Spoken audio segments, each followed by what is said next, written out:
de laisser aller les choses et de se laisser être à ta nature profonde sans qu'il y ait d'interventionnisme de toutes tes petites guerres intestines entre ton mental, ton ego, ta psyché, etc. C'est tout, si tu veux, ce brouhaha interne qui nous constitue tous. Donc, pour arriver à ce rien faire, d'être dans ce lâcher prise, il y a tout un ménage à faire. Et donc, ce ménage-là, il est indispensable. Tu es obligé de prendre le balai, de prendre le chauffeur et de passer une fois, deux fois, et puis ça revient, et c'est constant. Donc, si tu veux, il y a toujours un travail à faire pour être dans l'inaction.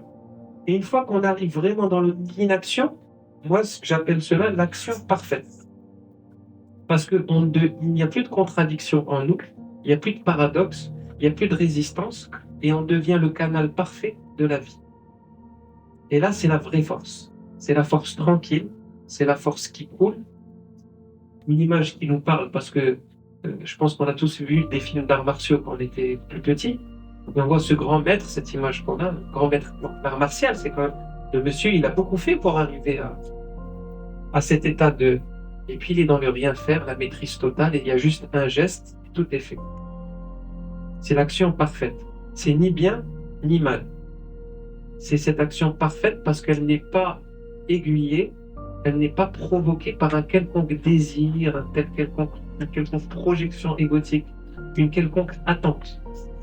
Et quand on sort de ces schémas-là, on est dans le rien faire et dans l'action parfaite. Et le secret, c'est ne pas avoir d'attente. C'est être dans l'action sans attendre les fruits de l'action.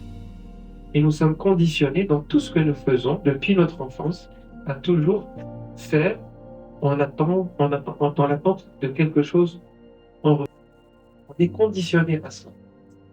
Le faire, l'action parfaite, elle est dans le don total de soi, sans aucune attente, quoi que tu fasses.